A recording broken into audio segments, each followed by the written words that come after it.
سلام بچه ها، اومدم تو این ویدیو این قسمت از شال رو با هم دیگه کامل کنیم. برای کشیدن این نقاشی من از پاستل و مداد رنگی استفاده کردم که اینجا برای بیس کار از پاستل و رنگ های قرمز و نارنجی و گلبه‌ای استفاده میکنم. برای اینکه قسمت های تیره رو بکشم و تیرگی بیشتر مشخص بشه از رنگ قرمز استفاده میکنم تا سایه ایجاد بشه. برای قسمت که نور خورده و روشن‌تر هست از رنگ گلبهی و نارنجی استفاده میکنم.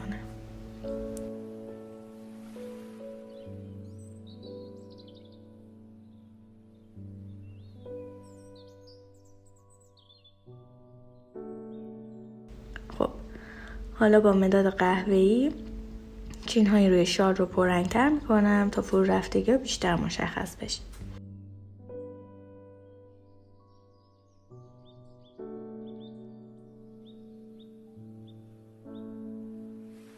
برای اینکه بافت شال طبیعی تر بشه با مداد تیره هاشور ایجاد کنیم. دقت کنید باید نوک مدادتون تیز باشه تا خطها نازک و یک دست بیفته. بعد از اینکه هاشورا رو زدم با قلم روش میکشم تا یک دست بشه. اگر نمیدونید با چه رنگ هایی پوست صورت رو بکشید پیشنهاد میکنم ویدیو آموزش پوست رو ببینید.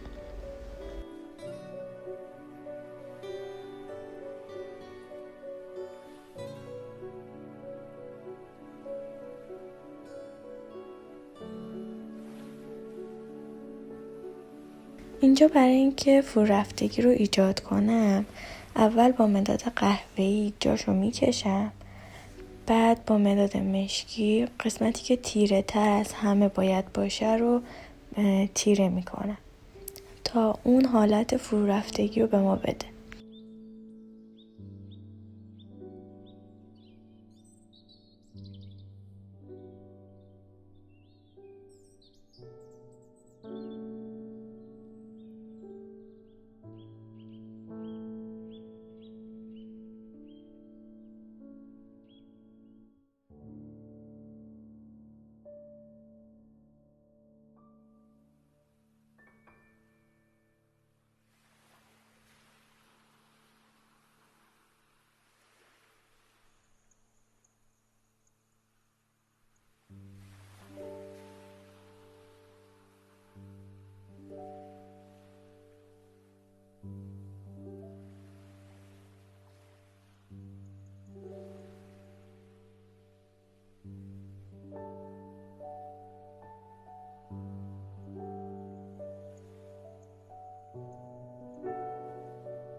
اینجا میخوام چین و چروک و تا خوردگی شالم بیشتر معلوم بشه، برای همین خطها رو تیره تر میکنم و قسمت هایی که حس میکنم باید تیره باشه رو با مداد سایه میندازم.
خب حالا برای اینکه بافت شال بیشتر مشخص بشه و طبیعی تر به نظر برسه، با پاکن برقی به صورت ضربه‌ای روی سطح کار میزنم تا یک سری نور ایجاد بشه.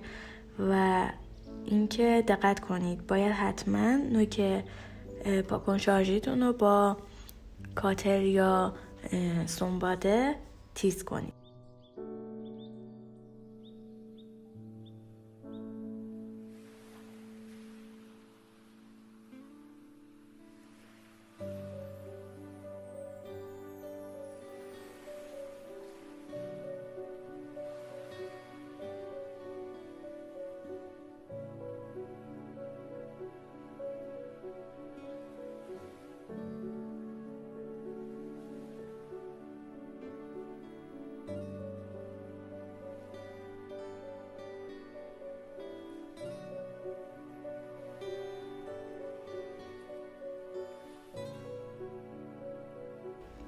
خب اینم نتیجه کار. امیدوارم که خوشتون اومده باشه. تا ویدیو بعدی، خدا نگهدار.